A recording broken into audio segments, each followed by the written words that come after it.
So Highguard put out the patch notes for the update that's going to be coming out tomorrow. So I figured I'd make a video just going over some of the patch notes because it seems like they're doing some really cool things. There's a new warden coming to the game. His name is Akon. I think it's Econ. But his whole build is basically he's a recon character. The dread passive, it basically applies a heartbeat to enemies that are like at below a certain threshold of health. I don't know what that threshold is right now, but once you're low health, it highlights them until they're dead. And I don't know if this will highlight them for the entire team or just for Econ, but his wolf spirit tactical is basically he summons a spirit wolf that goes through walls and will mark someone with the dread passive without them having to be low health. His ult is applying dread to everyone across the entire map and increasing your movement speed. It can also be cast in wolf form, which, to explain, wolf form is basically Econ's version of a mount. He doesn't have a normal mount like everyone does. He turns into the mount. He turns into a dire wolf, and you can attack in this form, and you could see a round cover in this form because it goes into third person. So I'm very curious to see what the balancing around this is and how good it really is in game, because it sounds like it's going to be really, really good. They announced a new map called Skydrift, looking like there's a lot of places to fall off the map, a lot of zipline combat going to be happening. It's going to be in 3v3 and 5v5. I'm not sure if it's going to be in the ranked pool on release because ranked is also coming out with this update. I'll go over that next, but it looks like a really, really cool map. I'm very excited to play it. They put out a lot of information about the ranked mode, which is very amazing. I love when devs are very transparent about what's going on behind the scenes with the ranked format. The format for ranked is 3v3, which is good. I don't think 5v5 is well balanced enough for this game. I like the 3v3 format more. There's going to be 2 rank splits during this season. I don't know if they're going to be resetting ranks in the middle of the splits, but they are saying that there's going to be a new map and base list for each split, which is pretty cool. And some balancing changes also, which is also very welcome because once ranked comes into play, people are going to try to push this game to its limits, and balance changes will be very welcome. All players will start at bronze 3. Pretty cool. I figured. Each rank has 3 divisions, so there's no increasing divisions for every rank, and there's 7 ranks: bronze, silver, gold, platinum, diamond, master, and grandmaster. Pretty cool stuff there. That's the usual for most competitive games. At the end of each episode, you will be rewarded based on the rank that you achieve at the end of the episode. Cool. You can only D-rank inside of a division during a split. For example, by losing matches, you could D-rank from gold 2 into gold 3, but you cannot D-rank from gold 3 into silver. So it seems like once you get to that higher rank, you won't be able to D-rank all the way down into the lower ranks, which is cool, especially for the very beginning of ranked, at the very beginning of this game being out. That's a very welcome addition to the ranked mode.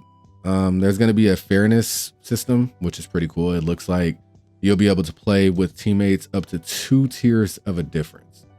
So a 2-person party must be within plus or minus 1 tier of each other. So you only could be 1 tier above or below. So I'm guessing silver, gold, or platinum gold.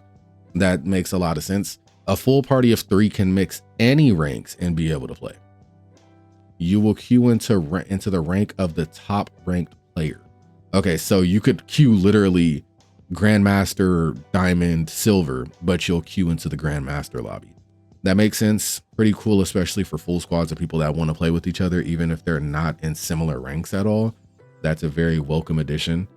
Solo bonus, you get extra RP if you are playing solo queue. That's very, very cool because solo queue in this game is very difficult, even just in casual. Loss protection, you accrue loss protection for playing matches all the way through. It will get automatically spent if you, okay. So basically you get more loss protection by playing all your matches, and it gets spent automatically to stop you from losing RP. Makes sense.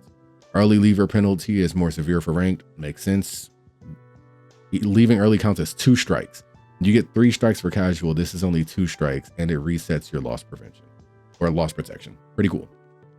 The scoring system. We think if you win big, you should score big.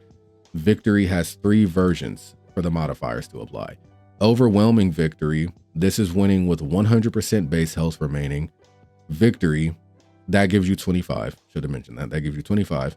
Victory, this is the standard victory where each team was more evenly matched, 20 RP.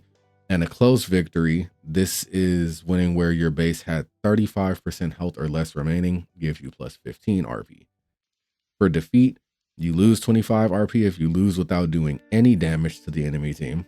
Strong defense, if you lost but you had done some damage to the enemy team, you lose 20. Close defeat, you lose 15. If you lost but you had done at least 65% damage to the other team. Okay, makes a lot of sense. Win streak bonus adds 3 RP for each win in a row up to 6 points per game. Kill bonus, earn extra RP for kills up to 5 extra points per game. Solo bonus, earn extra 4 points if queuing up solo.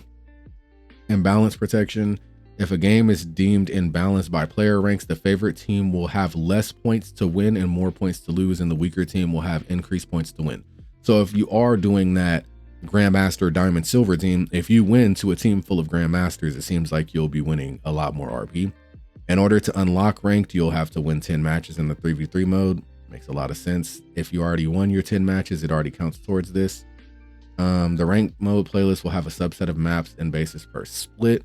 We will change the list every split to keep the rotation interesting, but allow time to build consistent strategies. The first split will have maps Kingdom, Summit, and Rivermark, and the bases will be Hellmouth, Smuggler's Den, King's Lair, Soulwell, Frosthold, and Wellspring. Okay, that makes a lot of sense. Those are what I usually choose in casual anyway. As more bases get added to the game, we will think about having a total of 6 bases in rank to allow players to master certain bases and build competitive strategies over the split. We'll still need to master more than 1 base if your first pick won't always be available. Makes sense. So it sounds like they'll let you only pick the 3 bases like usual, and these are going to be the ranked rewards. Really, really, really cool stuff. That seems to be all there is for ranked. Oh, new mount, the wolf. So I guess you could ride the wolf even if you're not playing as Econ, which is pretty cool. Play up to 10 matches of ranked and you get the shadow wolf skin. Really, really cool stuff. And these are like balancing changes and stuff, so we'll definitely go over that too.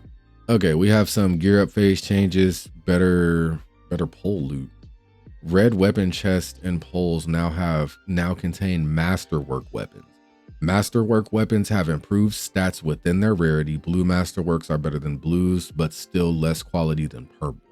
Players can still loot upgraded weapons outside of poles, but the masterwork versions of each weapons each round are only found in the poles. Okay, makes sense. Ultimate chargers, these items are found in white barrels and POIs, but we've seen that players are having a hard time identifying that. In order to make it clear, white barrels contain the ultimate chargers now have, okay, so they have an obvious orange glow. Cool. Waypoint marker changes, speed gate changes. Speed gates are always on when a player is near them instead of only when shield breaker is present. Thank you. That's actually an amazing change. Love that. Helps you get back to fights faster. A lot of quality of life stuff. Stats 1.0 added a stats menu to head wall. The stats tracked here are mostly retroactive from season 1. Raid, attack, and defense stats will be in season 2. Okay, that's pretty cool. New orange weapon mods, saber impact rounds, increased critical damage with a slower rate of fire. Fire is a 2-shot burst instead of 3 with faster projectile speed.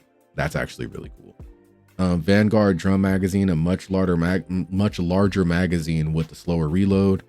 Corsair double shoot fire a 12-round burst with each trigger. So instead of 6, it's a 12-round burst. That's going to be ridiculous. The Corsair is going to be crazy. Technical updates. These are just like system updates and stuff like that.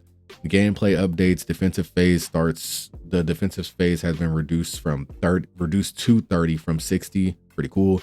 The Anchor Stone's fuse timer has been increased from 8 to 80 seconds from 60. So they're trying to make it harder to just go after the Anchor Stone and win the game right off bat. Pretty cool, especially with ranked coming out. A lot of these are just like more timer stuff to go over. Menu updates and weapon updates. These are the only 3 weapon updates it looks like. Vanguard slightly slowing the rate of fire and raising the damage. The TTK is near equivalent. This just reduces the number of bullets required to kill, increase the headshot multiplier. Longhorn repeater, less vertical kick. Did they just buff the Longhorn repeater? Okay, interesting. Less vertical kick, faster raise time, faster sprint to raise time, less spread on hip fire, slower speed to bloom. Viper impact rounds, slower magazine size, more kicks, so they nerfed the Viper. Item updates. The bomb kit. Plant time nerfed. It goes from 2.5 to 3 seconds, and the defuse time stays the same at 2.5 seconds. Harvester no longer drops bonus ultimate chargers from white supply barrels. Harvester nerf. Slightly lowered the top speed of orange saddles. Saddle nerf. And the last thing I'm going to go over is the character updates. Slade fixed a bug where the impact damage from his ultimate was not dealing damage on uneven terrain. That was actually a crazy bug that I was abusing when going against Slade. Adding friend or foe identification to Slade's VFX. Enemy fire will now take on a darker red appearance.